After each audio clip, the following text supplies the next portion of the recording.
Hello everybody, Zon Getsu 134 here. And as always, I'm Average Joe Squad. And welcome to another episode of Remember the Hyphen, the show where we look at comic books, movies, everything in between. And we've got something special with us here tonight.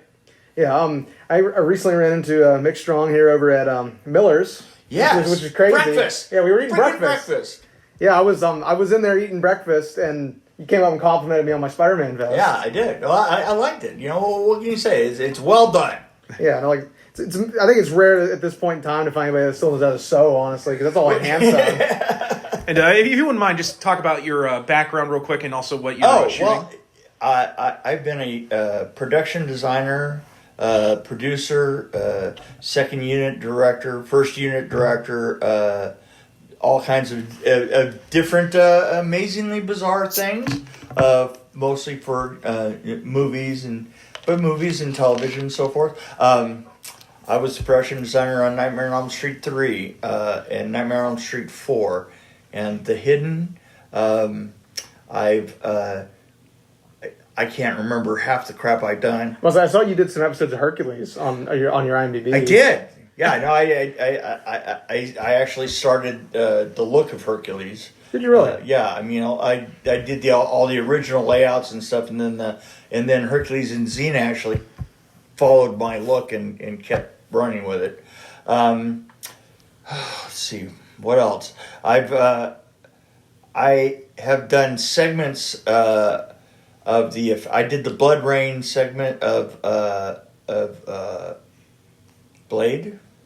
It's actually one of my favorite scenes in that film, honestly, with the blood rave. The blood. That scene is so good. It was so much more complicated than you think it was.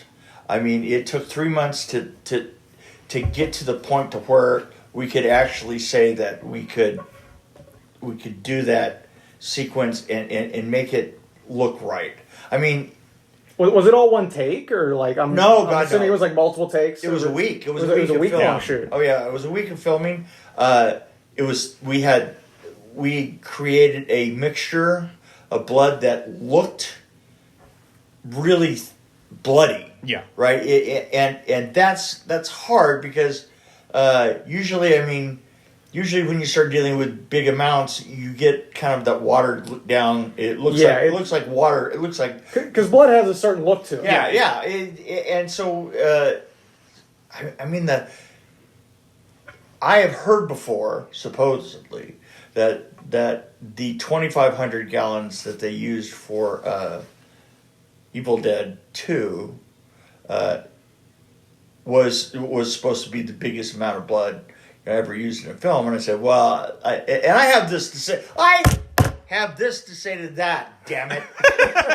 What a bunch of bullshit. I used 3,500 gallons, and mine actually looked like something. It didn't look like watered down Kool-Aid.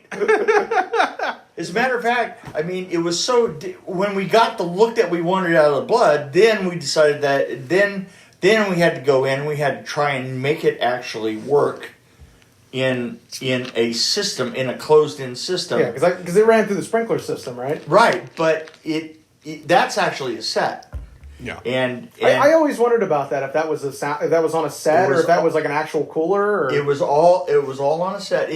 You walk in, the exterior of it is a cooler, and then when you're walking down those long aisles before they got there, that was all on location. Okay, but then the set, because and this is kind of hard to explain, but the way that we wanted to look like it was coming down like one of those, like the fire. Basically like the sprinkler system. Like the ring effect, right. Yeah, the rain effect was really hard because the stuff that we had come up with was pretty thick. Oh. So it probably didn't want to come through the system. Well, because of that, like you can see one of these in my hotel room right here. The ones that we made for it were about this big. Enormous. And they had 1 inch tubes coming through them. Okay. Whereas that water is coming out through a 3-inch opening. So the whole thing had to look enormous. It had to be enormous in order to actually look right. But you can't tell because you never see them actually close up. You see them close to the camera. Yeah. But I mean, we used 3 enormous gasoline pumps. The recovery system actually was chlorinated and filtered before it went back out. So that's why we were using 3,500 gallons of it, because in order to actually act as a system, it needed that much in order to prime it. And basically, we kept that blood on people for a week. I was about to say, was that stuff hard to clean off? Incredibly hard to clean up. So what we had to do is we had to go out and rent a bunch of they are forestry service vehicles, which are just like showers in a row. Yeah. Really nice, sort of support vehicles. Yeah. And we had a ring of those all the way around the stages so that people were just immediately going out and going into showers and heated areas so that we could keep everybody. Because I assume once it dried, it was probably a lot harder to get off. It was a nightmare. It was just the process of it just went, and literally we shot with it for a week solid, and I just hated the director, and I took off. I was like, that was enough. Did you meet Wesley Snipes during that? Oh yeah. He was kind of a. Because we've heard all kinds of stories about, particularly from about Blade Trinity, like the background on that movie. A little bit of an asshole. I mean, everybody. You know what? Everybody kind of is. I have to tell you, everybody on that film was an asshole. If you came onto that film and you were a decent person and you worked all the way through that film, you became an asshole. just in self-defense, Yeah. There is a funny thing that I got to tell you about it. There was a thing that he would do when he'd come out on the set. He would come out to set, and he would have an entourage, right? And he would go like, "Come out, you go right on, brother."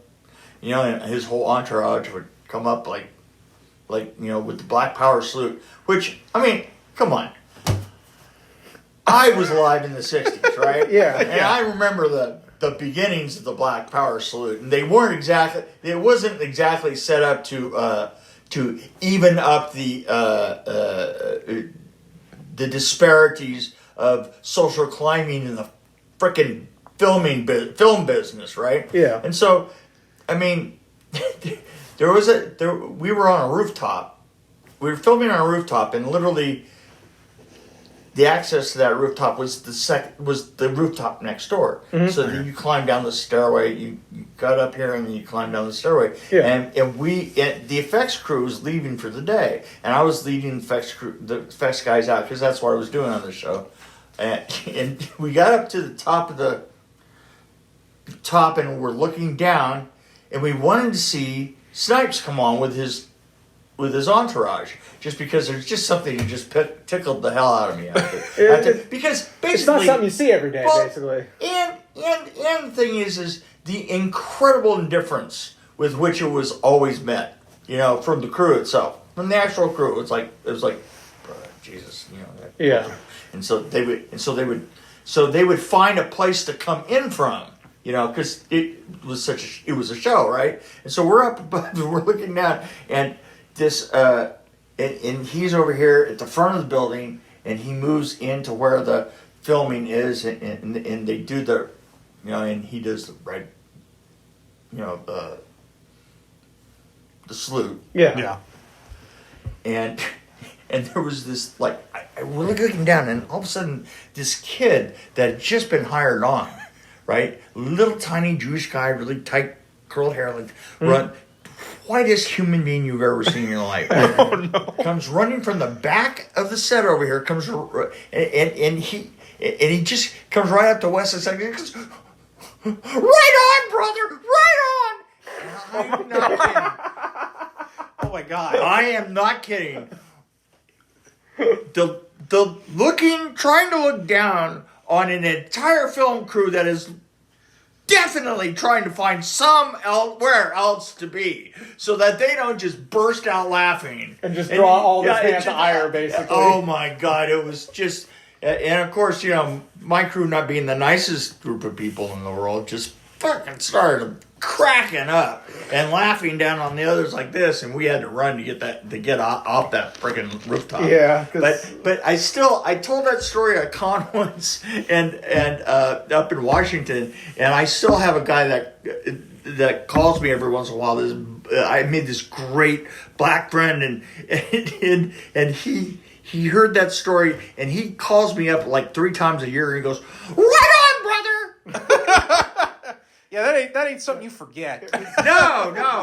I've had a lot of great things that you don't forget moments. Because and just like I said, we had heard so many stories about Trinity because from the director being attacked by snipes. Oh my God! All this stuff. The director on this show, and it makes you wonder what happened on the other 2. If he was acting like that on the third one. This was the first one. This was back when he was still a fairly well-known actor at the time. I mean, he was being considered for Black Panther in a movie at that point. He was just coming back from a long tax that, he was like kind of, I'm trying to remember whether the tax thing was after that or, I thought it was after Trinity. I think it might have been after. But the director was such an asshole that there was twice that he was attacked on the set. Once by a cameraman who jumped down on him from 15 feet up in the air and just beat the living shit out of him. And the thing is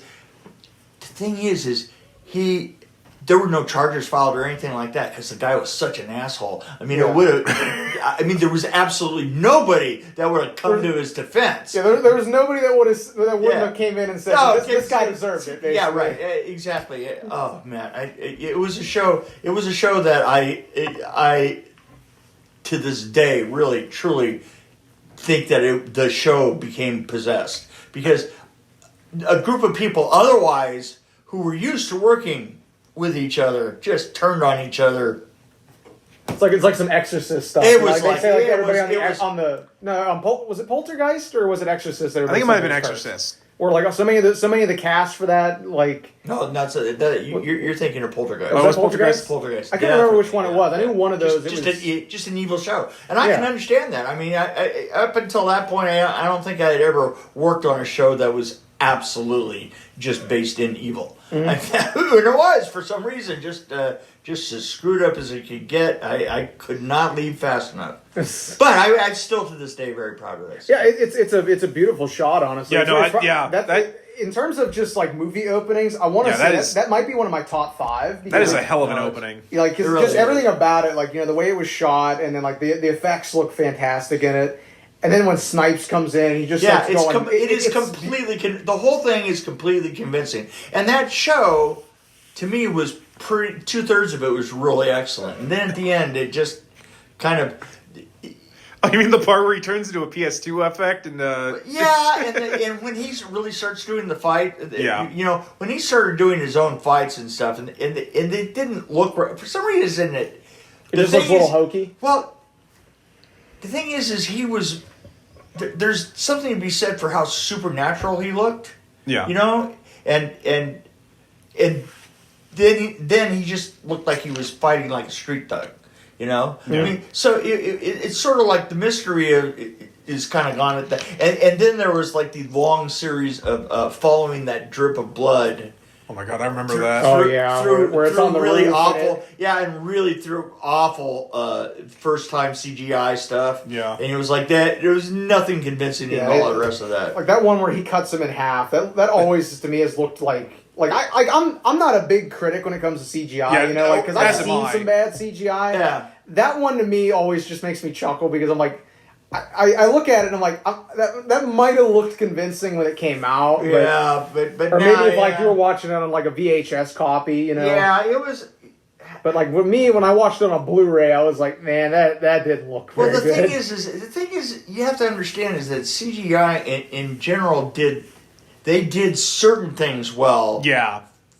They, if somebody went in there and spent a boatload of money developing a set of effects, like let's face it, at the beginning we had dinosaurs down, right? Because Steven Spielberg went and spent some money on it, and because of that, everybody that did a dinosaur had that to go. The code was there already. Or like Titanic with the CGI. You know, that looks, even still today, that looks pretty convincing. Right, exactly. But you had to spend a boatload of money. Yeah, especially back then, I imagine, because that was new tech. Oh, yeah. You know what I mean? New tech, yeah. Nowadays, you know, it's so commonplace to CGI everything. We have whole sets that are just green screen. Yeah, and I think that we have a problem with CGI. We had a problem with CGI, with producers totally wanting to make the whole sequence CGI, and therefore they get the control of it. You know, because you don't actually shoot it. You know, you put it in post. And I think there's been a little bit of a battle. CGI is a great tool to have in the box, but it shouldn't be your whole box. Yeah, I was just about to say, it shouldn't be your only I've tool. always honestly preferred when they do the physical sets, because I just think they look a little more convincing if they're done well. I agree with you, but I think that a combination in the end. Yeah, because there's just there's certain stuff you can't do. It's kind of what we developed in the 80s, is we kind of learned how to like just spill all these together into to making a sequence out of an effect. Yeah, like, you know, I think the first movie is gonna make me like show how young I am, because I was like 5 in 2001. Mm-hmm. The first movie I really remember later on being shocked that it was CGI was a lot of the effects on the first Sam Raimi Spider-Man movie. When I found out which ones were CGI and which ones were stuntmen, or, you know, like in the case of the one shot, there's a mannequin. Yeah. Right. Like, it's like, I remember being very impressed. And then, like, I think I've seen the Comic-Con trailer, the original one, where the CGI wasn't finished yet. Right. So, which to me, I'm like, looking at that film now, because they just did, like, I think a new 4K transfer of it recently. Right. That to me still holds up a lot, but you can also tell that like they were also doing the blend, like you said, where there was some stuff that was CGI, and then there was stuff that was practical. Right. Well, the thing is you can use a bunch of practical effects and then replace what we used to use. We used to create a lot of physical effects, and then maybe the big shot might be a blue screen of some sort, you know, so that you could add gravitas to it. Yeah. And replacing that with CGI now is kind of like the way to go, you know. So you still lead up to it with your practical effects, you know, where you can. Yeah. So I guess my question would be, do you think it's quicker in terms of like getting it done from blueprint phase to execution? Do you think it's easier to do it with an all practical set, or like how, like, I know like the Marvel movies are now, like, a lot of them are all green screen from what I've seen. Right. Do you think it's cheaper to do it, like, I guess faster to do it with the CGI? Well, the thing is there's stuff that you kind of have to do CGI because the scope has gotten bigger, but practical effects have also gotten bigger because they're kind of roaring back. But still, you need the combination of the two. And as far as like bigger or quicker, I don't know. It just depends on how. Kind of depends on the film, I guess. I mean, we're doing Pig Hill here, and I mean this is just going to be all practical effects. Yeah. Yeah. But this is mostly this doesn't have any, you know, big stunts and it is primarily the guys probably aren't setting off like explosions and stuff and using squibs. Well, we got a lot of squibs. You got squibs? I mean, yeah, oh yeah, sure. No, this it's got a couple of professional people that have been around before. Yeah. Let's forgive him. He's excitable. Just as a, you know, just remind me. You are sitting in my fucking hotel room. So just to remind you of whence we came, right? Yeah. So I guess like kind of cycling back to where we had the questions. What really inspired you to get into film? Like what were like? Did you have like a lot of early influences on stuff? Like like the water bill and the electric bill. Rent. I have to tell you, I have always been very, very inspired by rising rents. You know. Yeah. Not now quite so much. You know, I have a place in Nashville. I have a little farm, and I get out of it. I try and get out of it once a year to remind me that I'm not yet 80. But yeah, because like you always hear stories about people being like I was inspired to get into film by like this one movie or like my sister was working in New York and she was doing wardrobe for an off Broadway play, and they the director of that got a gig in L.A.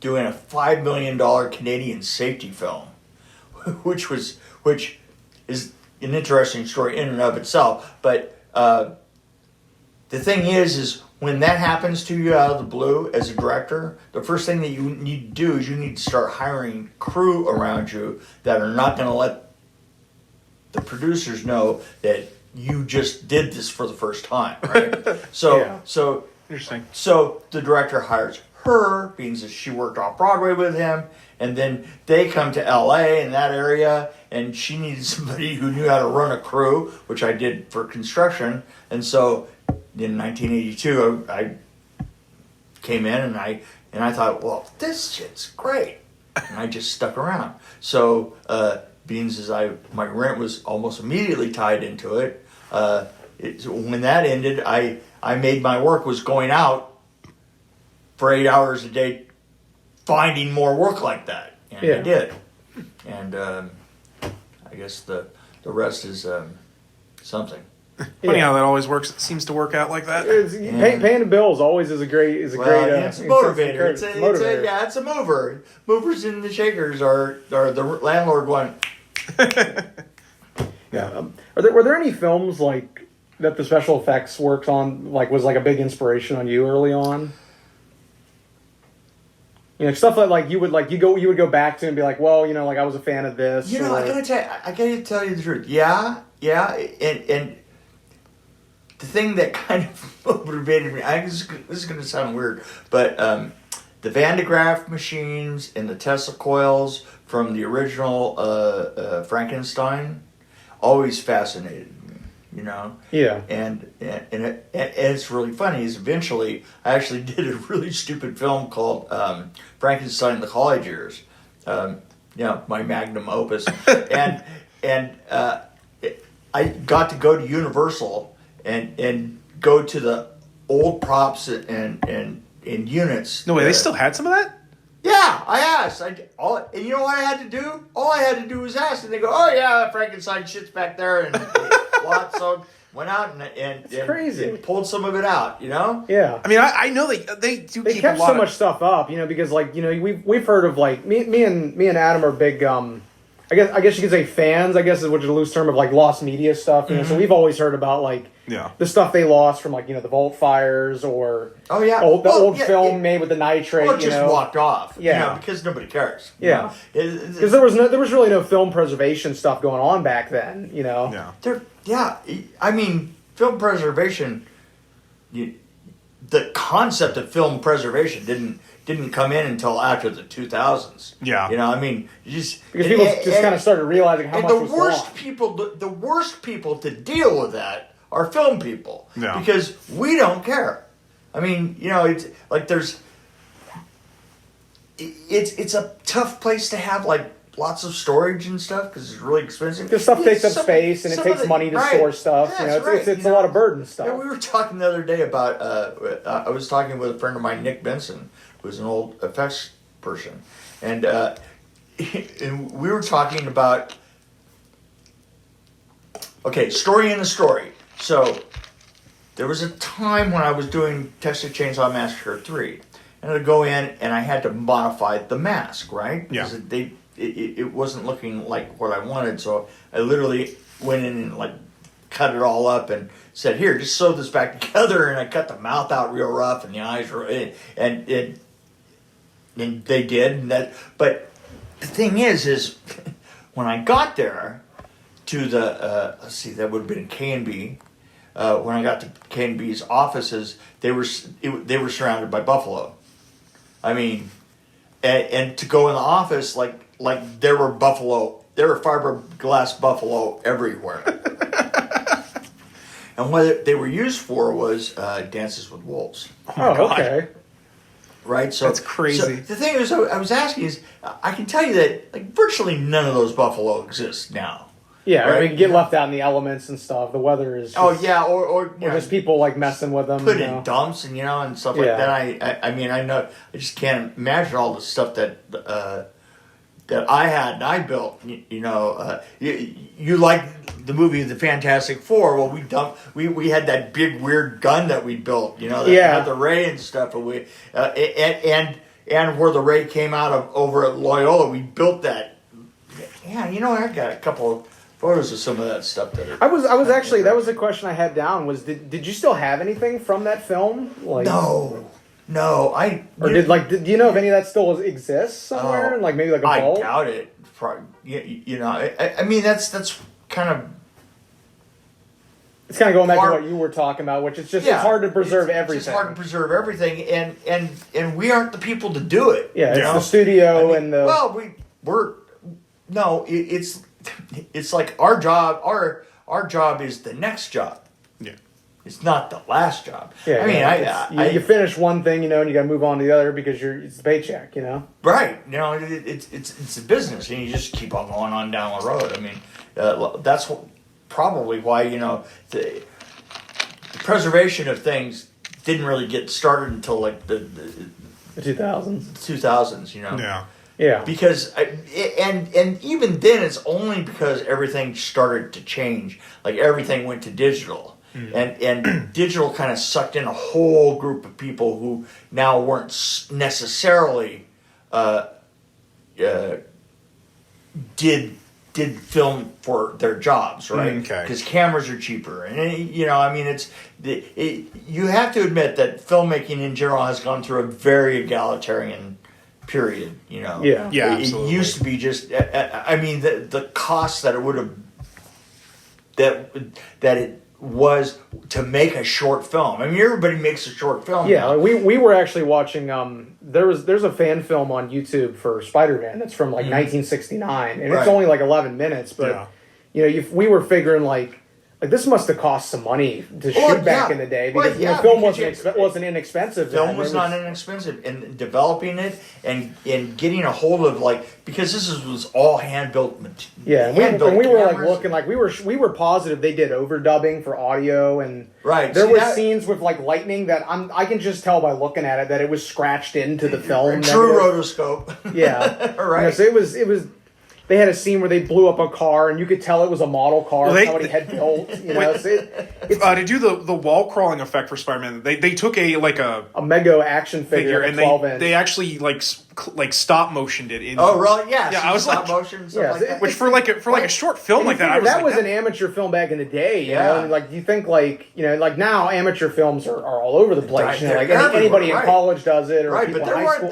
Back then, that wasn't nearly as common. Up until about the year 2000 or so, it just there were very few short films out there. Yeah, I mean, a guy me and Adam are really fans of because he's also from Pennsylvania is James Rolfe. I don't know if you've ever heard of him. I haven't heard. He does like a lot of he's done a lot of horror shorts, and he also runs an internet website called Angry Video Game Nerd. But he's like a massive horror guy. Like he actually had a doc about just him doing stuff, and he had stuff from like when he was in college, and he was talking about making films at home with like an old VHS camcorder, and he was like daisy chaining like VCRs and hitting play on one, hitting record on the other, and stopping it, and editing that way, and just doing all this stuff that like now you do it all on a computer, because it's easy to get that kind of stuff, whereas even back then that would have been a lot harder to do. Yeah, I mean, the thing is like the process of just doing it in 16 millimeter was still incredibly complicated. Yeah. And you had to know what you were doing. I mean nowadays, don't get me wrong, I love a good DP and all, but the reality is that anybody with an eye could be a DP. Because you can actually see what things are going to look like. Yeah. It wasn't that way back in the day. You were like looking through a viewfinder or something like that. Well, yeah, but it wasn't the film. I mean, it wasn't the project. Literally, the next day, you got to see what you shot the day before. Like watching the dailies and stuff. Watching the dailies, and you actually had to know your business in order for that to know that you were exposing that image right and that you had the right film and that you were working with the right latitude, on down the line. No, I couldn't imagine how hard that would be. It was difficult. It was a difficult, heavy business that took really, really long hours. Yeah, that's actually a question I had written down. Is just like challenges that arise on the set. Like you kind of dove into it a little bit. It's just that there's so many like moving parts. Oh yeah, there's just so well. I say this all the time that filmmaking is actually a bunch of easy steps, right? I mean, there's nothing. There's nothing about it that's extraordinarily complicated. And it's like algebra in the sense that you have a bunch of easy steps that you have to do, but the combination of them, the combinations get bigger and bigger and bigger and bigger and bigger and bigger and bigger and bigger, and they involve unions and they films that don't work, bad lens, camera, it's just transportation problems. There's just so much that goes into it. There's just so much that goes into it. It's just and it's stuff that most people don't think about when they go see a movie. You watch it, you don't really think about that. Kind of and stuff. It's all coming down to one moving point. And the moving point is where where the lens is and where it turns on. That's all that effort that comes from all these different directions. Yeah. It's not a very difficult thing. It's just an incredibly complicated thing. Yeah.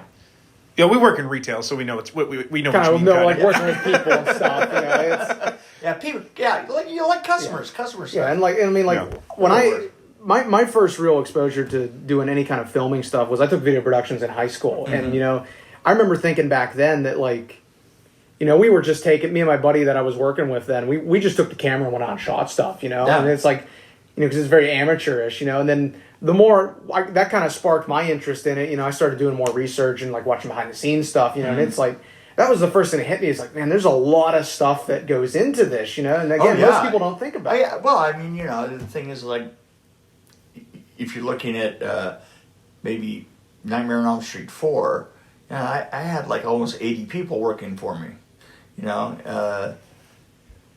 If you go to like, just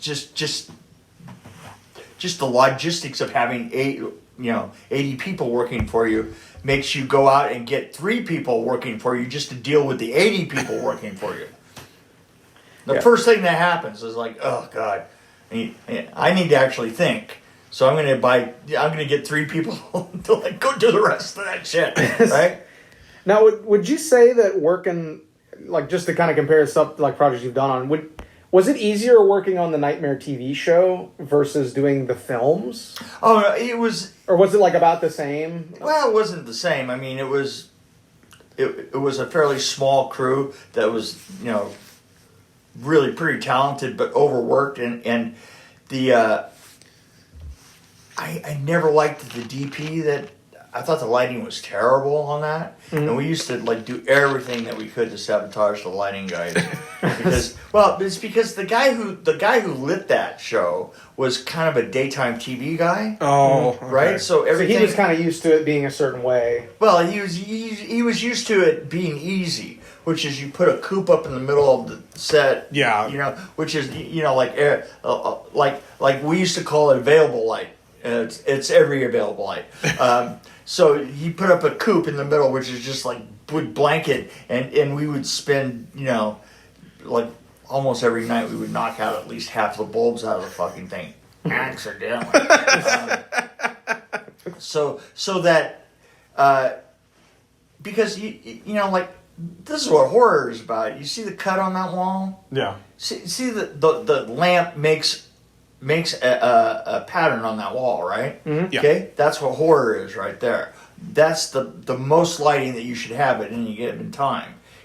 So even if I have a light here to light me, it has to be directly related to that. It's not a coupe. It's got to have that. It's all about that atmosphere. Basically. It's the atmosphere. It's the directionality to it, Yeah. and all the rest of that. So that was my biggest beef with that show. I think it would have been a fun little show if it had not been so outrageously overlit all the time. Mm-hmm. No, that's fair.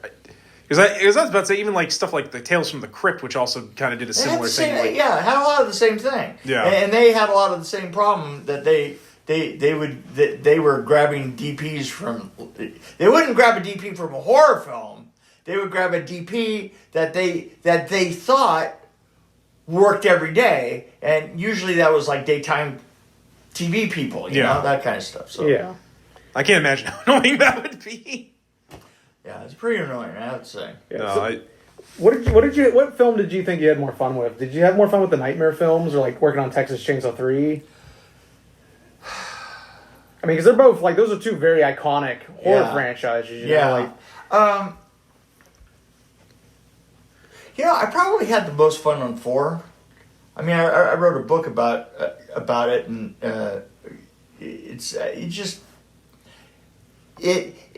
it had a feeling about it. See, films always have feelings. Mm-hmm. Like Nightmare on Elm Street 3, it kind of felt like we were being operated by the Third Reich. Nightmare on Elm Street 4 was like a group of people that were young and we're going to show everybody else exactly how you do this, right? Yeah. You know? Yeah. And I mean, I was 31 years old. I swear to God, I was an old man on the set. Me and Robert were like literally the couple of the oldest guys out there. Yeah. So it was people who were like, who literally made their careers off of one film.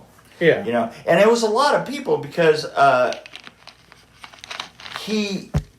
Bob Chase had a release date before he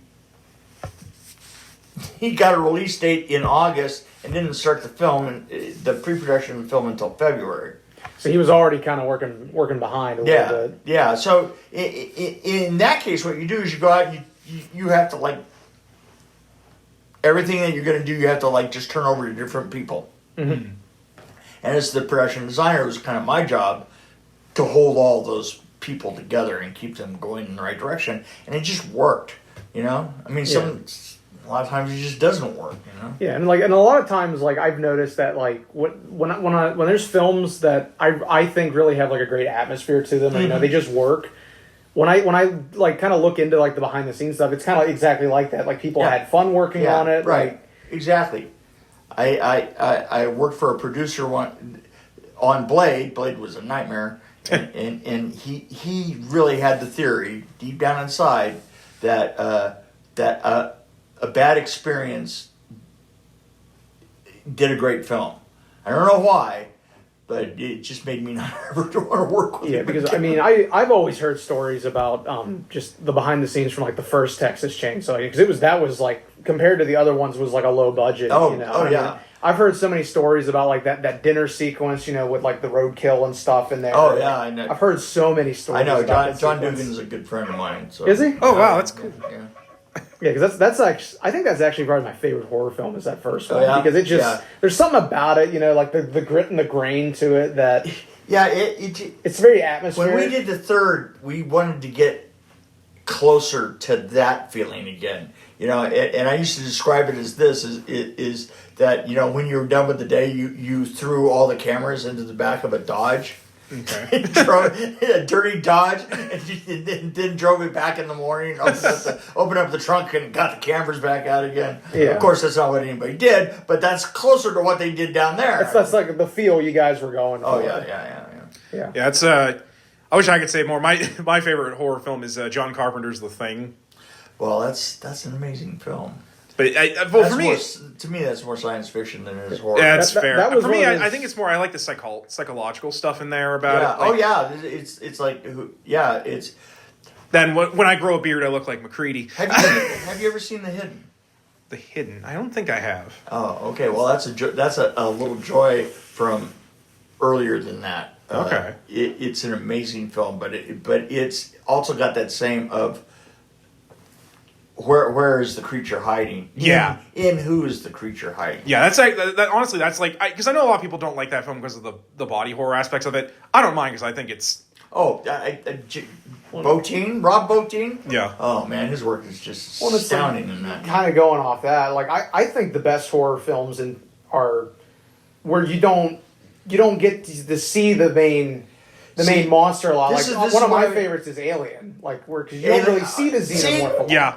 Preach, baby. I mean, I like that too. This Yeah. is what I always Alien say. is my favorite. We saw that up in Erie. There was a theater that put it on in the Oh, theater. real? Yeah, I Oh, told him, God. me and him had the day off. I'm like, dude, we got to That I got to face- see that in the face- theater. that- Although, coming through the pipes. And like stuff. they had started it late. Like I think they started it like 20 minutes late. You know, and like they Yeah. had like an intro on it. I think it was like an AMC intro or something. yeah, people and I were like, Yeah, we're "Mom, we sitting made there 20 and, like, minutes." I've always loved that movie is so slow in the It's- beginning, and then once the Xeno shows It up, just it goes. just flips. Right, and they hardly ever see it until that awful like very last scene in the lifeboat that the producers made them do that scene with the rubber monster and Yeah, in or the like they lifeboat. shoot him out the Yeah, airlock. where and- they should. The producers made them add that to it. I thought that was. I always thought that was just like the death of the rest of the film. You know, because the film was so good in not show. But I call this the producer's paradox. Is they spend $10,000 on that great mask, right? Yeah. And they want to see it. And you go, Yeah. well, yeah, it's going to be good for 3 seconds. Yeah, it's like I haven't- It's great for 3 seconds. Yeah. But if you put it on for 20 seconds, yeah, like you, when you just threw away less is more in that. You threw away case. $10,000, right? Yeah, it's kind of like when I first watched Blair Witch Project, I Right. thought that like the first one, I thought that was one of the strengths of it was you just don't see anything. There was And a then- strength in the Blair Witch Project. Because like when I went and saw like the third one, the remake or whatever it was just nothing but jump scares, and I'm like, Well, okay, what's- it gets to a point where that's not scary. Do you you know? just not like yourself or what? Why the hell would you watch that? I was in high school. I was young and dumb. Young and dumb. I was Okay, young and yeah, dumb. Okay, we'll go with I that. should have went in and been drunk. We're It might have just made it gonna- funnier. yeah, you know, yeah. But- if you were doing acid or something, maybe. Ugh. But yeah, kind of like I said with Alien, like the less you see of it, it's more scary. Right, because, and like then- your imagination fills. yeah, in like the that blanks. scene with the chains and it's Oh hiding yeah, in that's chains. iconic. I mean, it's you don't even know what you're really looking at. Or that scene where Dallas is in the vents, and he comes down the ladder and it turns around and it's right there. Right, yeah. That And the made camera- us it's not even jump in focused the in the theater, camera. and I knew it was coming. Like, it's not even focused the camera for part of it, which makes it even like you're like, See, and then the second one is so, and the second one is great, but it's an action film. I was just about Yeah. to say it's a different type It's of an film. action. It's a completely different time. although I do enjoy Sigourney Weaver Yeah, and then- fighting a giant monster with a And then, mech suit. in my opinion, Yeah, I like the Mex. The but Mex, I have a love for Japanese movies, so and then like in my Battle opinion, Heater. I can say I've seen that. My but- God, you're such a loser. No, that's fair. and then like in my opinion, like Alien 3 just didn't know what it wanted to do. Go back, 1980 film called Battle Heater. It is hands down one of the freaking weirdest films that you've ever seen. A Japanese film. I mean, I've watched a lot of tokusatsu, like live action stuff. That stuff gets pretty Oh. surreal. Yeah, well, this is literally a device that every Japanese persons would have in their home, which is a table that has a heater. Oh, a in it. katatsu. A katatsu, right? A katatsu that goes on a rampage. Oh my and God, that sounds and amazing. kills everybody inside of this.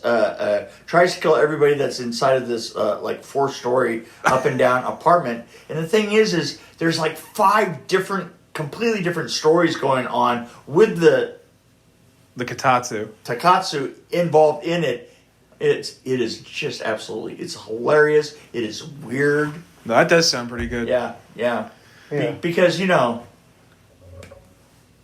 Battle Heater. Battle Heater. No, I'll have to look that up. That sounds actually really fun. It is really a lot of fun. Of course, this is coming from a guy who likes the movie Rubber. I think it is with the psychic with tire. The tire. I remember. Watching, Oh I remember yeah, watching that in no. high school. I remember seeing that. Well, That was like one of those movies that like it was on Netflix and everybody was like, "You gotta watch this." yeah, you gotta watch that. The microwave massacre.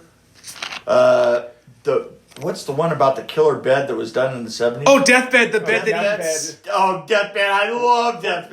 I've seen clips of that. What That was- shit's what Oh, was it hilarious. is such a weird film. What was the other one that went around that same time as Rubber? What was it? Was it Teeth? Yeah, or Was no. that the other one where like it was like the girl's vagina has teeth and it like bites? Oh, Yeah, yeah, that is yeah, Teeth, yeah, that is yeah, Teeth. yeah, no. is that Teeth? I thought you were talking about the killer condom. No, I never saw it personally, but That's I remember people talking about That's got to be a Academy Award winner, right? it. But I thought the one you were talking about was the killer condom. Which is No, about a no, sentient no, condom no. that bites people. There's one that's really recent that I like a lot. If you ever get a chance, watch a film called Dave Made a Maze, which is it's sort of a horror romance that literally is all within a box sitting in the middle of somebody's living room. And it is astoundingly good. It actually has a series of shots in it where the characters are converted into Muppets, and it's a joy. I kind of like funny things, a little bit. It's amazing. Speaking of one, I introduced him to a movie by young Peter Jackson. It's called Brain Dead over here. What? Or it's called Dead Alive over here, but it's also called Brain Dead. Yeah, you want me to tell you a story that you don't know about that? No, Sure, yeah, go ahead. I actually would. So I was working on with Peter Jackson on Hercules. Okay. Because Peter Jackson's company, his new company, Weta, one of their first gigs was doing the opticals. The first CGIs that we were doing on Hercules. Okay. And we have a problem that I eventually kind of like solved. But in the process, I had to go down to Wellington and spend a week at his shop and hanging out, and we were out at the end of the runway for the airport, and there's this great little park that the planes come down and kind of like go right. The park is right on the edge, and to land in Wellington, they have to come over because it's this little cove, right? Yeah. With the ocean on that side, and the planes literally have to like just drop down and just barely almost skim this edge where there's a park right here, and you can watch the planes go, wow, and then you're watching them from up on top. And he's talking about this film that he had just finished, which is Brain Dead. Yeah. And he's I think I know exactly what you're talking about too. So we were talking about. I can't remember specifically what we were talking about. We were talking about the cost of sets and stuff, and he says, "Yeah, that he had made a really big mistake when they started Brain Dead. Is they didn't have a lot of money, so they put a particle board down for the flooring. Now, they had to put everything up on a 3-foot platform so that they could have all the puppeteers working underneath with all the body parts and everything moving like that. Mm-hmm. So that whole living room is a set, and in the middle of the lawnmower scene... I love that scene. Which was shot over a period of 5 days. It's like one of my favorite scenes. I remember watching that and just looking at you like, what are you showing me? Well, they had all the extras in there, and what would happen is like the extras would start to disappear. And what they discovered was that there was so much blood. It was causing the particle board to disintegrate. The particle board had dissolved. Yeah. Right? And literally, the floor wouldn't hold anybody. They had to shut down filming. They had to redo the floor in plywood and put an actual floor down, and then continue. So it took them 2 days to do that, and then they could go back and start filming again. That's crazy. So there's a story for you right there, for something you didn't know. I'm gonna remember that because that is like low key one of my favorite films. Yeah, mine too. He had hyped it up to me for his birthday last year. We watched it. The scene of the stomach going across the attic after the guys in the attic. When the organs came all out. The organs like going across the rafters. It was hilarious. Yeah, to me. That was just one of the best. My favorite, well, of course, even though it's always the part where the priest starts kung fuing and he's like, I kick ass for the Lord. They make a T-shirt of that. I have almost bought that T-shirt. I wanted to buy him that under the guise that I'm like, you wear it to work one day. Right. I don't care. You can put something over it, but I want to see you wear it to work. Stand back, boy. There'll be evil demons here. That's so cool. That was one of those movies that there's been movies he's shown me that I haven't been into, but then there's other ones he shows me that are just ridiculous. it is so it just hits the. Now, have you guys seen Meet the Feebles? You've seen Meet the Feebles. I've seen bits of Meet the Feebles. Oh, okay. But I've seen the bits that are pretty out there, like the Vietnam flashback. Yeah. The Vietnam flashback is great. I saw a real clean copy of it. Oh wow! Okay. Down there, I saw a projected copy of it because I was down there. Mm. I have not seen a good copy of it up here, but I do know that Peter Jackson is reworking the first 3 films. Okay. Is he really? Yeah, he's going up and cleaning them up and going to re-release them, but a real clean version. Rework the sound and everything on. Because I've seen his work on the Beatles documentary he did, where he went and cleaned it up, and it looked beautiful. I mean, it was fantastic. Because I had seen. Have you seen the World War I? Yeah, Oh, I've seen that one. Because with the Beatles one, because I'm a very big Beatles fan, that's my favorite band, and I had seen some of that footage in very low grain, black and white, and then when I was watching it, because I watched every hour of that a couple times, and it looked like you were there. Yeah, it looked like he had gone back in time with an HD copy. That says something for him because he's a history major. Yeah, I have a master's degree in history, so. Yeah. I wish I could say. Sorry, I don't know why I did that. Whoa! Yeah. So But no, I can't watch World War II war movies with him because he'll count all the bullets. I'm one of those guys. I can't help it. I'm annoying as hell. Yeah. I'm sorry. It's 8 to a 45 clip. Yeah. Oh, I see. You'd actually enjoy watching those with him. Like what was I was watching Wind Talkers recently, and Nicolas Cage with I swear he must have fired 100 rounds with a Thompson, and I'm like, that's not realistic. Right. Yeah. Well, I'm like I know you're not rocking a drum mag with that. You're rocking the stick mag. they did such a good job of the counting of the bullets. You had 3 shots in the M. In the rifles that they had, the Grands, the Grands. I think that you had 1 in the chamber and you had 3 in the clip, right? Yeah, and just they so careful about it in Saving Private Ryan, right? Yeah, well, one of my favorite bits from that film is just because I think I've told you about this is you can see it during the D-Day sequence is that when they're fighting probably from here to that door away from each other in a trench and.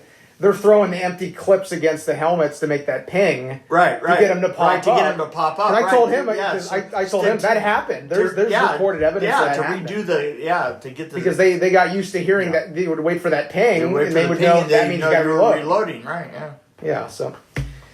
I guess we'll move on to the Fantastic Four questions now. Well, that's what this was all about, right? Yeah.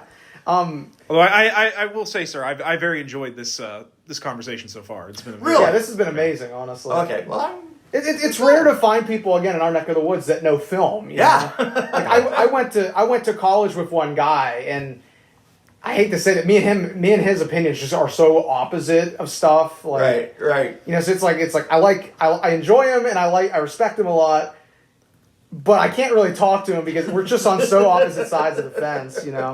But, whereas him and I, we're basically share one brain cell sometimes. I can tell that you pass it back and forth. Yeah. But because as I told you that day when we met, that me and him had reviewed all 4 Fantastic Four films. Right. And we got to the end of it because we did a whole month of it, and we watched the director's cuts. I mean, we watched this, and then we watched the 2015 film, which I said better, but I like to call it Fantastic Four Turn on a Light. The lighting is so bad. Yeah. Well, I had a buddy that he told me, he's like, I watched that at night one time on my phone with the lights out, and I had the brightness jacked all the way up, and I still couldn't see it. Well, I'll give you an interesting thing. It is when you work at Corman's studio, then you have to follow all of Corman's rules. Oh, I've heard that was actually one of our questions. Well, what was it like working under him? Again, we've heard stories. I've never worked like that before. And he had these weird rules, I remember I was standing in the front office, and the key grit came around and said, "I need a generator for the." I need a generator for when we go on the location. Did the person who was like the receptionist down there reaches under and puts a device that basically would clip onto the power bars if you lift the circuit panel and you unscrew it and you pull it out like that, then there's the power bars are right there, right? And so basically it was just a clip that directly went to your main light box, which I thought was hilarious. That was their idea of a generator. Yeah. Now, jeez. How did you get involved with this project? I really don't know. I can't even remember. Just somebody called me up and said, Where we're doing a film and... Yeah, we're doing this film and we... The person that called me up said, it needs a production designer. We need it right now. We need to shoot this film before the end of the year. Yeah. And it was October, like late October. Oh my God! They called me. And I was like, "Wait a minute, what are you talking?" It was such an absurd request that it made me call back. Right? It was like one of those things on the on the stood message out, machine. basically. It stood out, yeah, because you were like, "Well, that doesn't make any sense." Yeah. I mean, I had to call him back just to make sure that it wasn't a joke. And unfortunately, it wasn't a joke. And I pulled together a little bit of a crew and we just slammed all that stuff together. I kind of liked the way that Mole Man's letter came out, Yeah. And I thought that the funny thing about it is that you have to understand when you see it that there was not a template out there for what a Marvel movie looked like. Yeah. Yeah, exactly. Marvel hadn't made anything that was on that scale. What? Because like they hadn't made anything on any scale. Yeah, because there had been that bad Spider-Man shit. And Oh yeah, the Hulk, the Captain America, the Doc movie, which I actually like that film. It's not a good film by any means. I wasn't even talking about the '90s one. I was talking about the two ones with Death Too Soon and the Red Brown one. Right? Yeah, but you're talking about. I mean, they were all within the same pitiful around the same range. period. And they told me from the beginning that basically we need to make half of the film so that they can retain the rights. Yeah. Right? Because I don't know. Constantine was the name of the film. Yeah. He still has the rights. Have you seen seen the documentary on this? I have. Which is really strange because I don't know why they didn't get a hold of me. I was just about to ask because when I was telling him, I was like, because I've seen it, he hasn't, because it was on Amazon and I watched it after we watched it. All these guys are my friends. I remember telling him, I was like, I can't remember if he was in the doc because I wasn't. I wasn't. I had never heard that it was even happening. Yeah, and there's actually even a book that goes with it. Yeah, I know. It's, but be that as it may, I mean, there's a lot of people that aren't in it, but they couldn't get Stan Lee to come on for it, and then A.D. Avrad, remember, straight up ignored any request to talk to them. I had a lot of great stories about it. I mean, I'll tell you, when I directed Second Unit, which was all the model work, and I mean, there was a lot of little model pieces that I literally made in my garage, like miniatures and stuff. For instance, like the top of the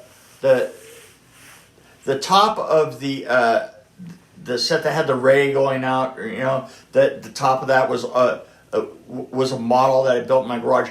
The one that had the opening thing like that. I literally made that thing out of some pieces of plastic off of the bottom of Tupperware containers. Okay, and so that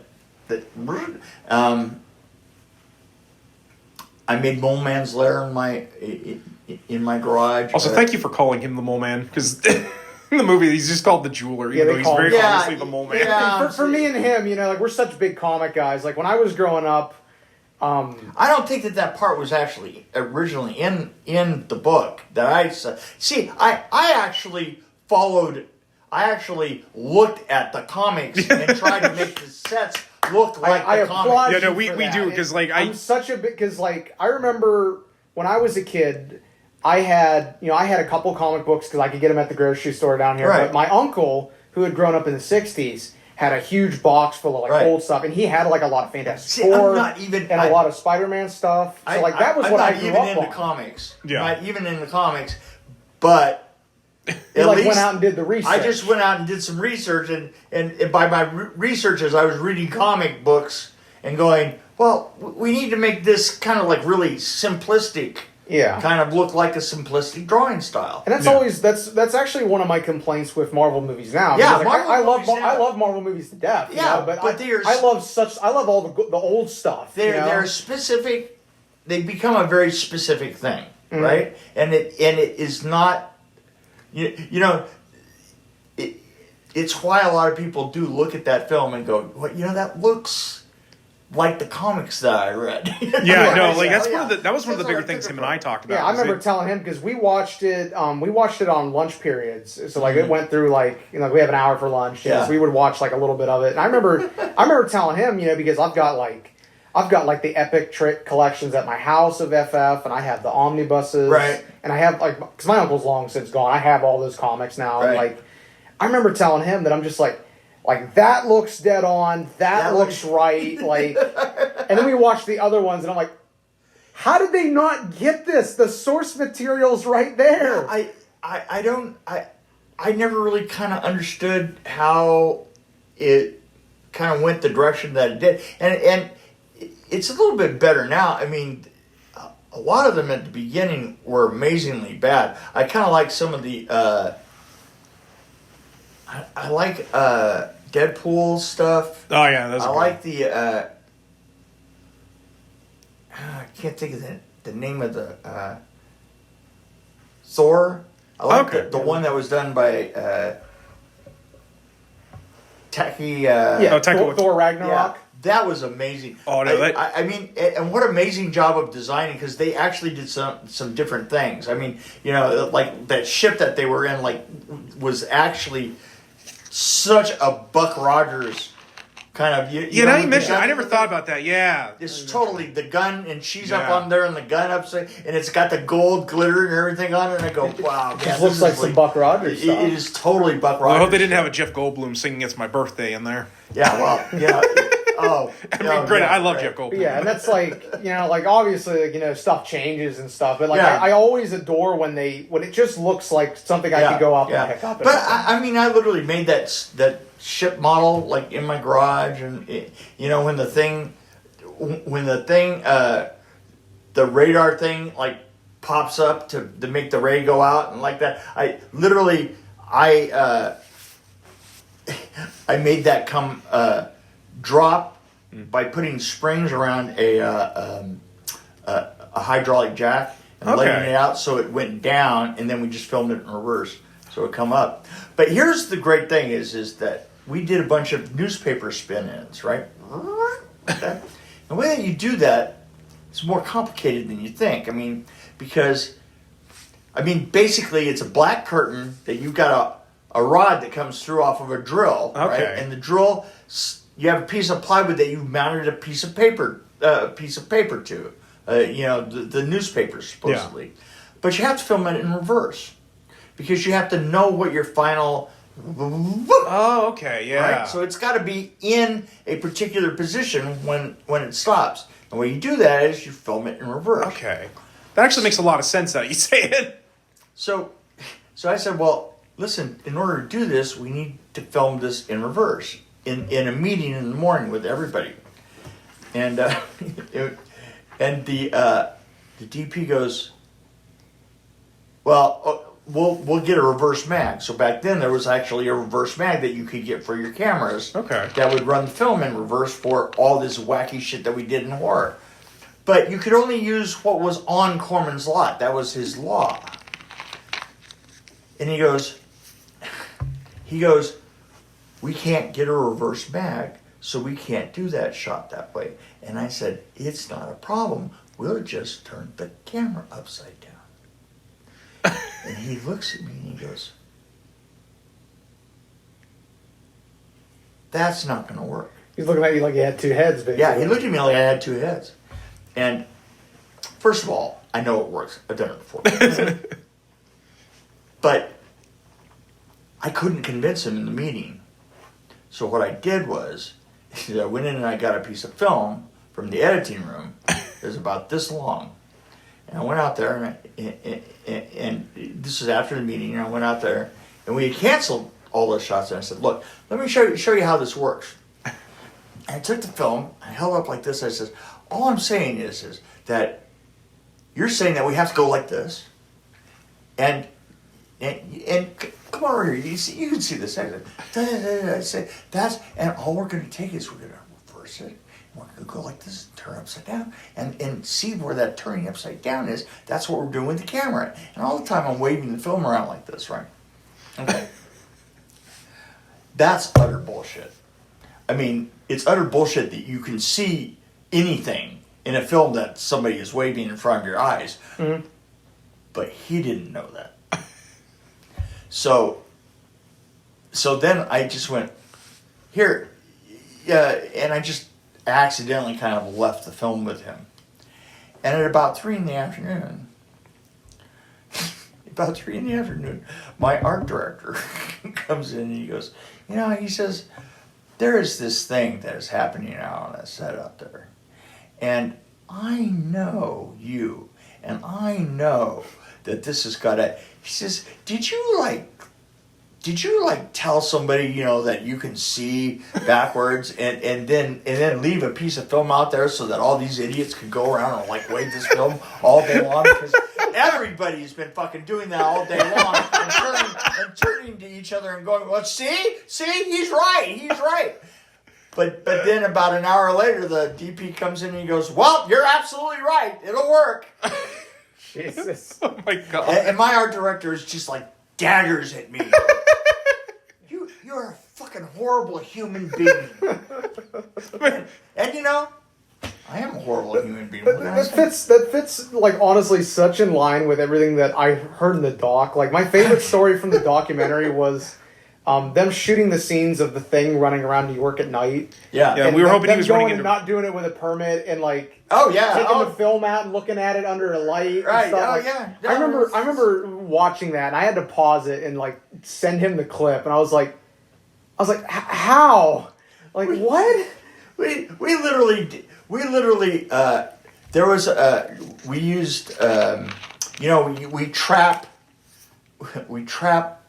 one of them in the beam, right? Mm-hmm.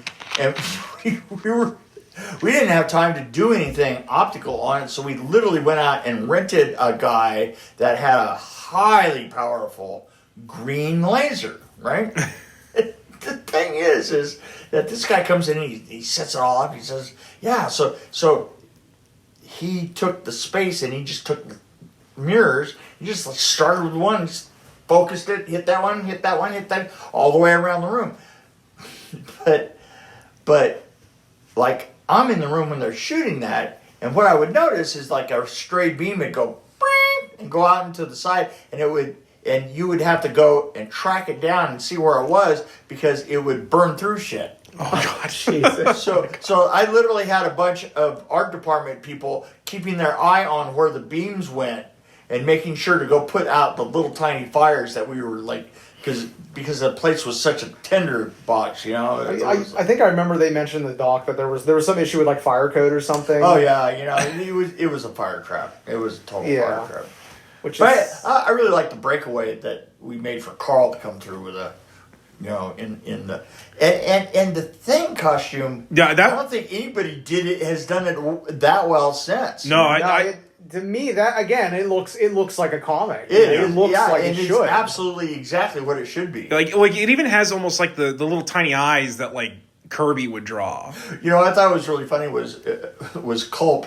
sitting here with the fingers like this because there's just no way to show any emotion because it was like literally just a plastic face, right? Yeah. So so he brought his hands up like this, and he would like flip the fingers like this, so that he could do something. Yeah. It actually worked. It really did. Yeah. So. Yeah, and it's like I know that just from watching that doc, did you meet Stan Lee at all? Because I remember seeing in the doc that they mentioned he came to set one day or something, or he met with the cast. I didn't meet Stan Lee. I met Corman. Oh, did you? In a really weird way. Oh no. When we had finished half the film, we shut down for 4 days. Mm-hmm. And on the day that we were shutting down, I was going around locking the doors on the stage. I was going to take 4 days off. I think that we'd been shooting for 2.5 weeks, just solid. Just in order to get the half of the film. And so I go into Mole Man's lair. And there's an old man. You have to remember, I was really young at the time. He probably wasn't even as old as I am now. There's an old man sitting on a chair with a legal pad, writing away. And I go down there and I'm like, "Hey man, I gotta go. I'm the last one in here, so I really need you to take off." And he goes, "Oh, that's okay." He says, I got it. And I go, "You got what?" And he goes, "Hi, I'd like to introduce." He says, "Hi, my name's Roger." And I go, "Oh, yeah, and I'm Mick. I'm the production designer here." And he goes, "Oh, you production designers?" He says, "I really like this set." And I go, "It's great. It's actually have a miniature that's the bottom of the set that I built in my garage." And he goes, "Oh, that's great. Could you do me a favor? Is that here?" And I said, "Yeah, it's back around the corner." The son of a bitch wrote a film, and they shot it on those sets in the 4 days before we got back. That's some Roger Corman level stuff. That was 100% Roger Corman right down the line, right? Yeah. Because he even painted the sets like different. I was like, Jesus Christ, where the fact that somebody would cross a hot set sign in Hollywood just blow your mind, right? No, that's wild. What movie was it that he filmed on there, if I may? I have no idea. Yeah. I mean, I'm sure we could look it up. You just have absolutely no idea how many films that guy would do in a week. Yeah. That's why they hired him for it, because they needed it quick for the rights. They needed it quick. I just know how infamous he is from watching Mystery Science Theater 3000. Well, I just know, and I know this. I know that he says he's spent $1 million, and I know for a fact he didn't spend over 10,000. Or 100,000 at the most. Yeah, that sounds about right for him. Yeah, really, it's totally does. He seemed like a nice guy, though. He seemed really quiet. Yeah. No, probably the biggest question I had, when I heard you had worked on it, and I remember telling him about it, is what, with the whole fallout of that, with them seizing the film and not letting it be released, what happened from your point of view, like, when that was going on? Because I've heard so many different stories, and like the doc they were talking about, I think it was like, it might have been Corman or it might have been an editor or something. They were going to break in and take the film so that they could finish it, and it had already been taken from where it was stored. That was Ole's thing. Ole Sassoon, the director. Mm-hmm. I mean, none of that would exist if Ole, hadn't gone back and grabbed the versions that he had of it, and I was working really hard to actually finish the film. So I knew that we had a really screwed up optical guy, effects guy, because the optical effects guy said, "Oh, we'll do this and we'll do that. We'll make an extend here and we'll do it all on." But he was a scam artist, and I knew nothing was going to happen because he was just wrong about everything. And you were like, "No, you're an idiot. You know, it's like, I'm sorry. I know an idiot when I see one, right? You know, and the thing is I couldn't convince anybody else that he was an absolute idiot until, you know, he didn't do it. But I did make all the miniatures. And so if we hadn't had that thing would have never, it would have never existed.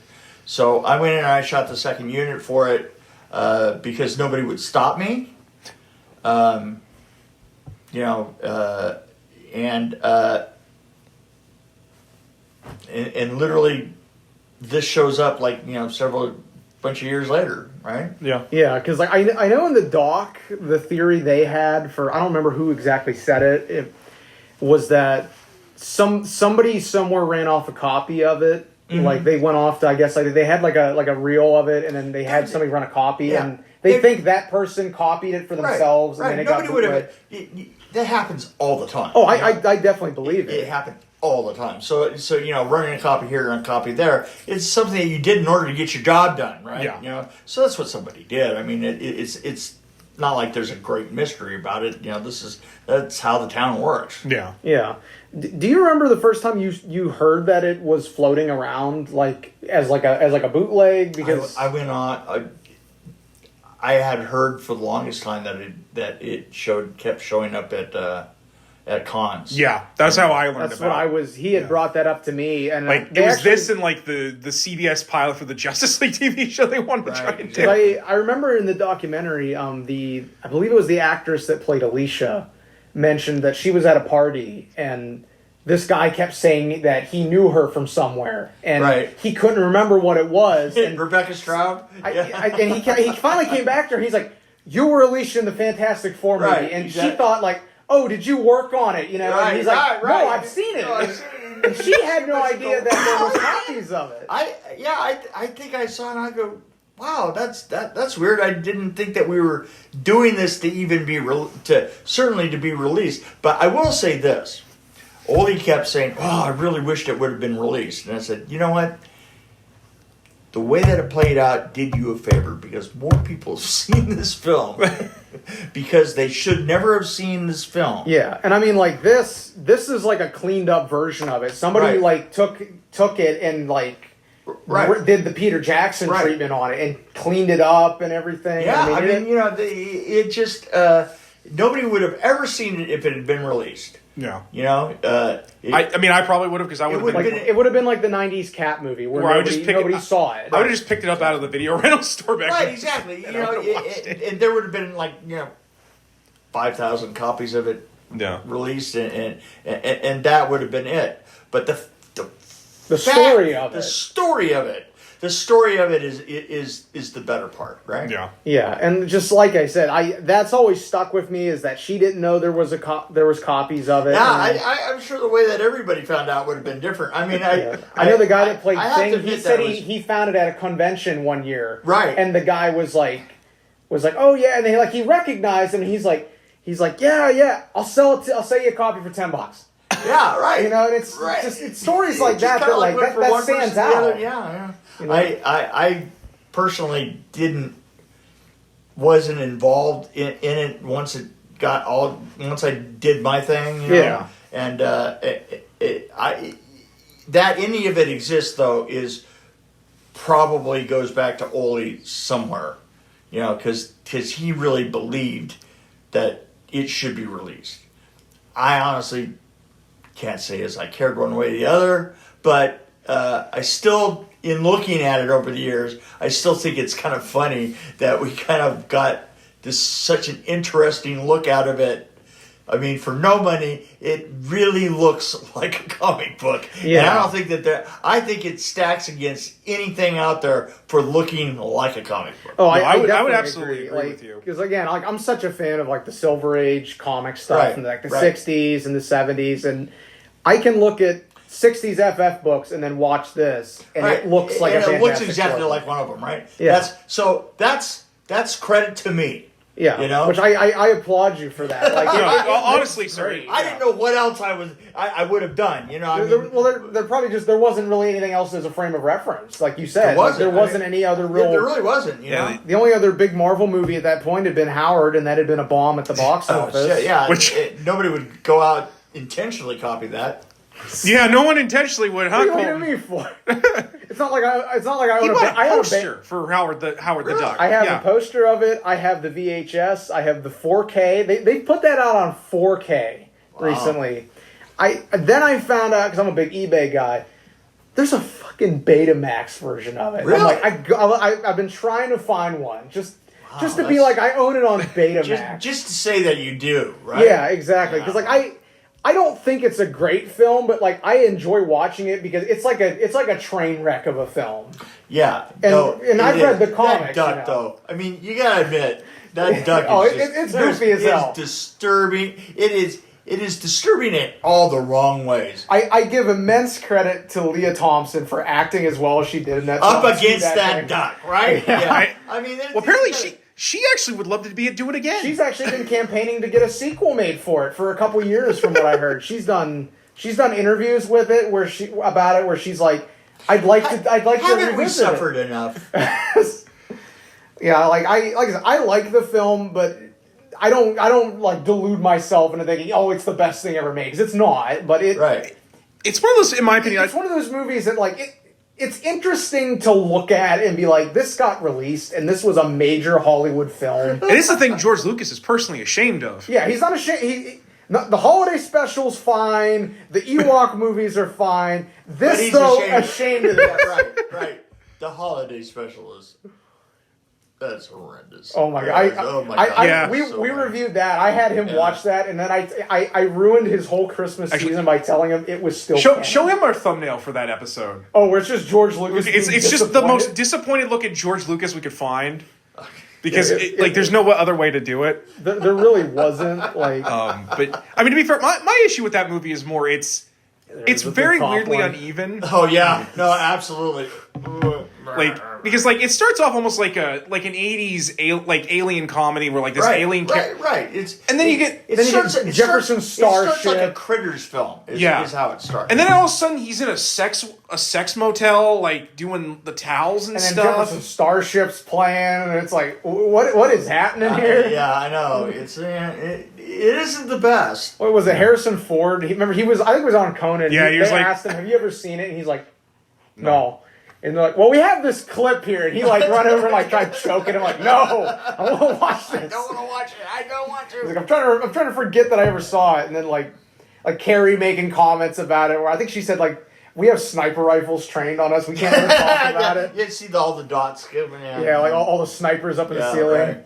I think also the funniest part of that is it's for the longest time you could only get some of that deleted footage that was not in episode 4 because they recycled it. Oh yeah, because they reused footage. From 4. That scene of him March talking with some dude on with that officer. That's actually a cut scene from 4 that they recycled. Gotcha. So, any other questions? Where are we at here? I guess. Well, the biggest thing is I'm an old man. I only have so much time left. I guess the biggest thing we got to ask about this movie is did you get paid? I think everybody got paid that was on it. Yeah. Okay. I mean, I certainly didn't get paid a lot. Yeah, because I know in the documentary they mentioned the people that did the music for it, I think, paid out of pocket to finish it. Well, don't get me wrong. Don't get me wrong. There was. See, if you went to a certain point with it, you were going to get paid. It was after a certain point to where you were kind of out on your own. Yeah. Right. Mm-hmm. I mean, I guess you could say that I didn't get paid for the models I made in my garage, but that was just because I thought the effects guy was an idiot. Mm-hmm. So you were like, if I'm going to do it, I'm going to do it right. For me, it was more of a proof that this guy was an idiot. You put on your Thanos gun and was like, very well, I'll do it myself. Yeah, exactly. I guess the last question before we'll talk about your newest film, because I'm kind of excited a little bit now that you told me about it. Yeah, for Big Hill. after you mentioned you did Blade, and obviously you did Corman. Mm-hmm. Were you ever interested in doing any other Marvel films after that? Because it was kind of after any other, Blade that like they kind of took off. That's just kind of not the way it works. I mean, jobs come to you and you go that direction. Yeah. What I mean, like, would you have been interested in doing it if they had approached you about it? I didn't like working with that director, and so it kind of ruined the feeling for the Blade series for me. Because that director was a complete dickhead. Well, and can we just go over the record? Yeah, let's go over his record, right? Okay. So he did this film, and then he did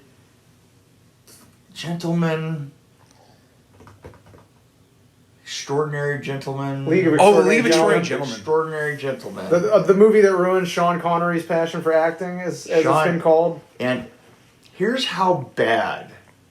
I mean, I knew somebody who worked on both Blade and League of Extraordinary Gentlemen, and they had the wrap party in Italy. And he called me at the party.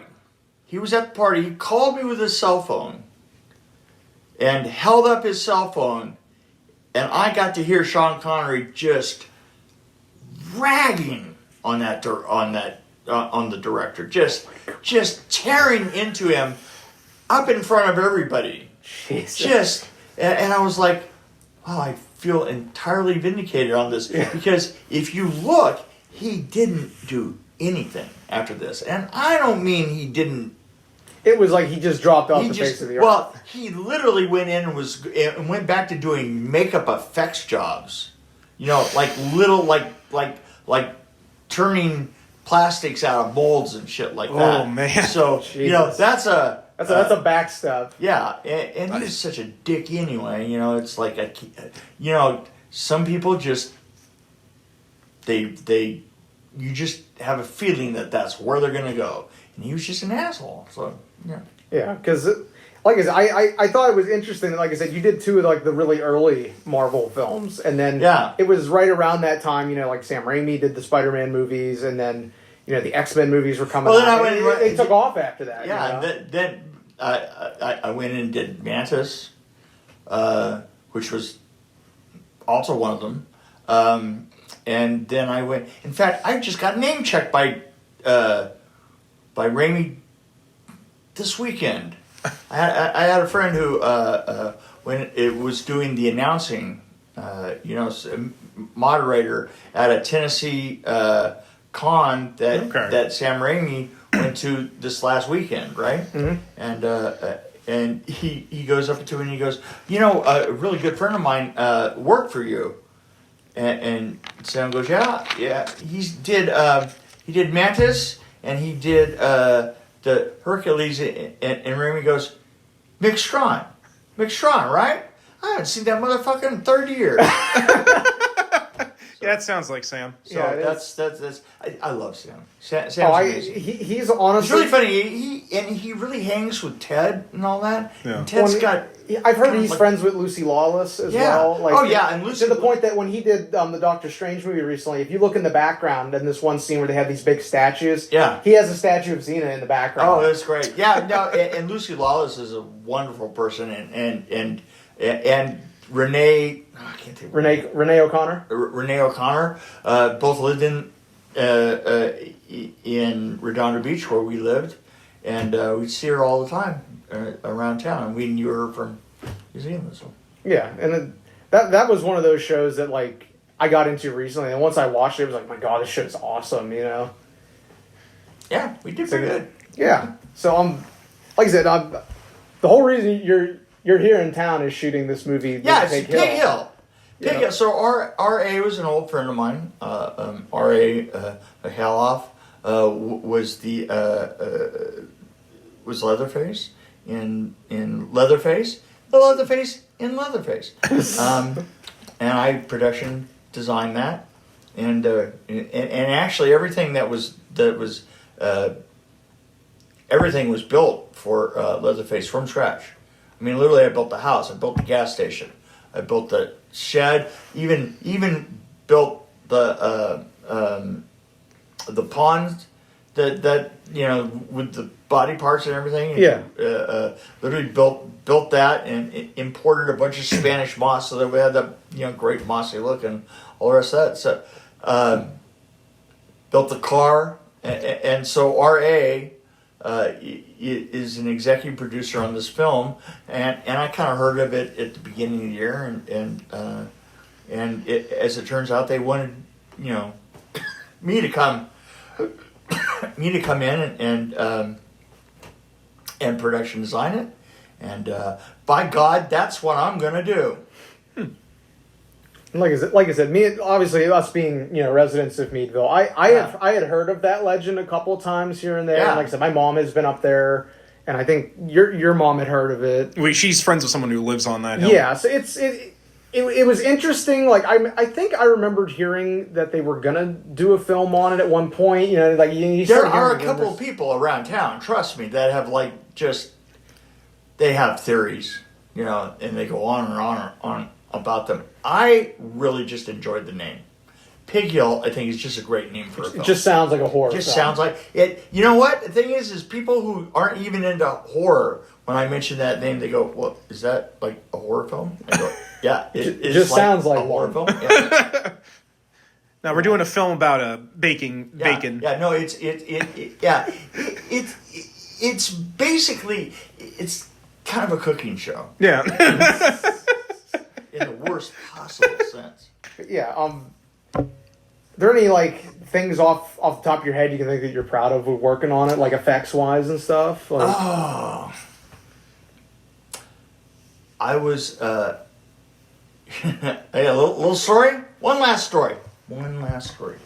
So a friend of mine is executive producer on a show, and I get a call from him, and he goes, I have a film that I need to show you because I think that we've done something really wrong, and I need a couple of fresh eyes on it.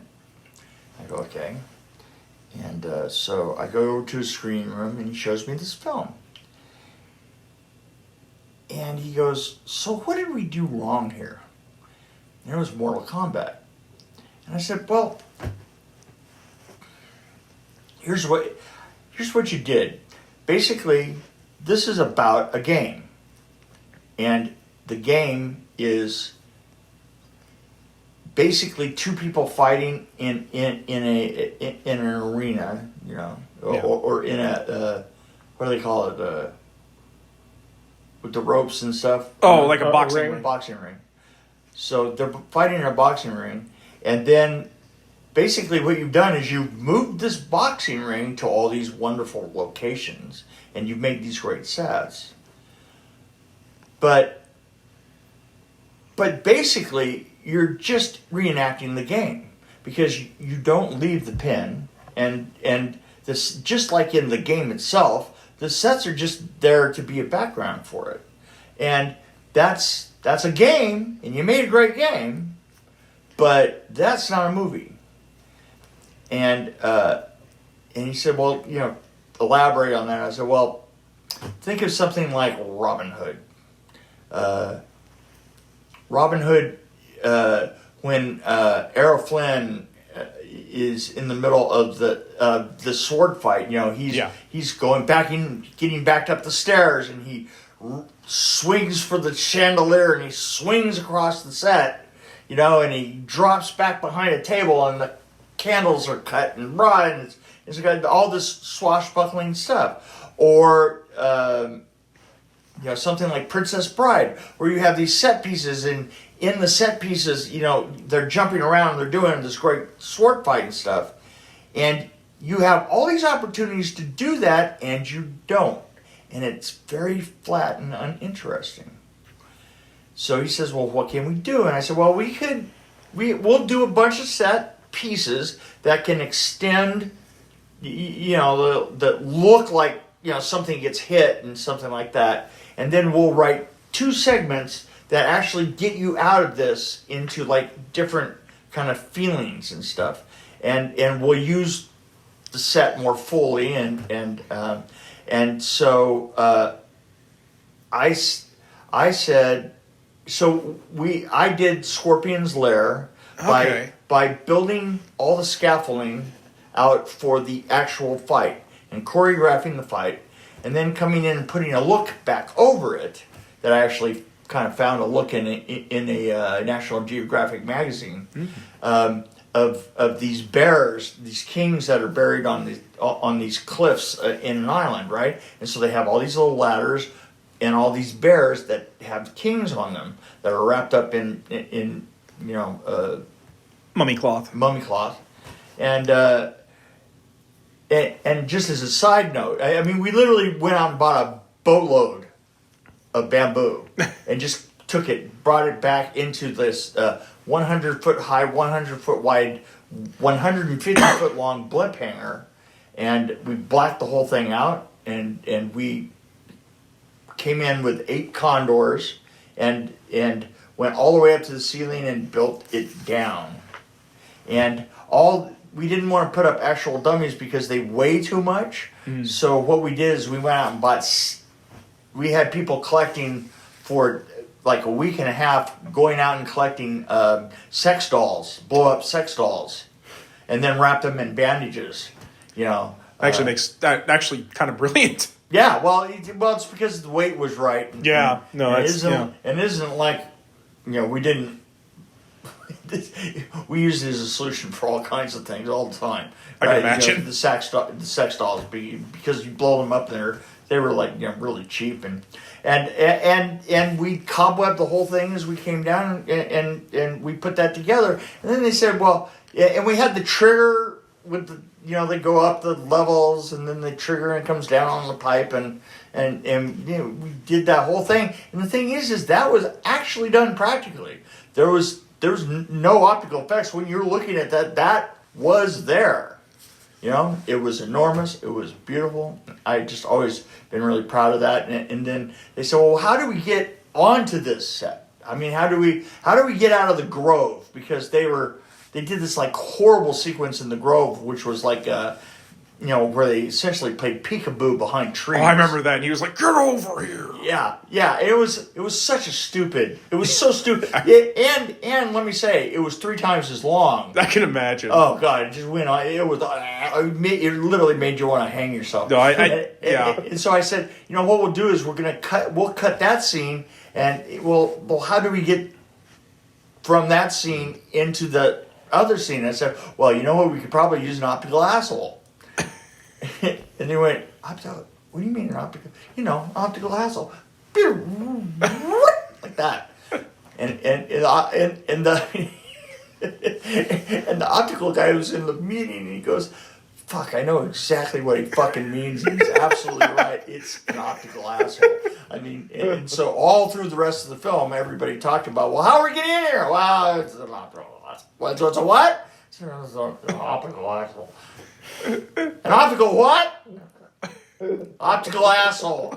He's the one that said it. So anyway, I am the proud inventor of the optical asshole. Yes. Oh well.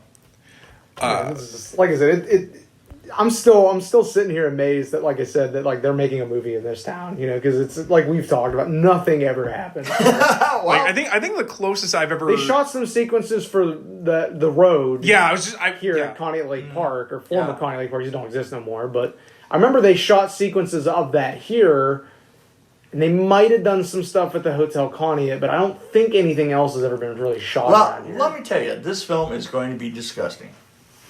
And should I bring a bucket if I watch it? I was going to say, especially if I'm involved in it, it's going to be disgusting. Because, you know what? That's what I do. And I'm a professional at it. So if you're good at it, do it for a living. You know what? Lean towards your strengths. And here I am, I'm 66. I'm still leaning towards my strengths. Well, I think that's going to basically wrap this up. There you go. Yeah, so once again, thank you, sir, for... thank you so much. You're absolutely welcome. Had great time. Yeah, I didn't think I'd ever run into anybody that ever worked on this film. So, no, well, I just thought that you seemed like such a Marvel fan. I don't know if you had seen it too. On the back of that vest, there's a Fantastic Four patch. Oh, there is. Yeah, there's one on there. There you go. For a while at work, he had like the flare vest where he had just like 800 Oh, pins. because obviously we work at Walmart, and I have a lot of pins. Right. I have a lot of Marvel pins. And so you did the office flare. yeah, right. But there was a dress code change, and they told me I couldn't wear pins anymore because it was a cross cam. So that's I why sewed patches on my because vest. we work in produce and meat there. And I've known how to sew since high school because I took home ec. Right. And I remember thinking of that. I'm like, man, this vest looks like naked. I don't like it. And so I remember like I went on and I was like, what about patches? It's like I went and I looked up the dress code and sure enough, no patches. You and I went and sewed them on. I brought it to work and my manager looked at me and I'm like, sir, there's nothing in the dress code about patches. You can look it up. I actually had it printed out and I highlighted it for him and he looked at me and he's like, there's nothing in it. I can't do nothing. I can't do nothing. So and then like months down the line, there was another change, and they're like, you can wear pins again. And I'm like, So I waited until we got brand new vests, like a couple months after that, because I was like, no, I went through the hassle of sewing these suckers on here. I'm gonna wear this. I'm stuck on this. Yeah, he's committed to sparkle motion, as I like to call it. Oh, it got to a point. He was telling me I should put them down the back. And stuff. And these weren't just like tiny pins. He has like this massive Carnage pin that's like this big, and he had like I had promo buttons from the first Raimi Spider-Man movie that were like owned it on VHS and DVD on this date. Right. I stopped wearing those after a while because like I didn't want to beat them up too bad. Because they're obviously not going to make any more of those. Okay, guys, I got to get up in the morning. I got things to do, so I'm going to get off my ass here. All right, well, once again, we thank you for you're welcome. Spending some time. Wow, an hour 40. That's a long interview. Yeah. There you go. I give you credit. So. But anyways, guys, that's the interview. Hope you all enjoyed. Hey, this is it. Remember, always eat a green thing.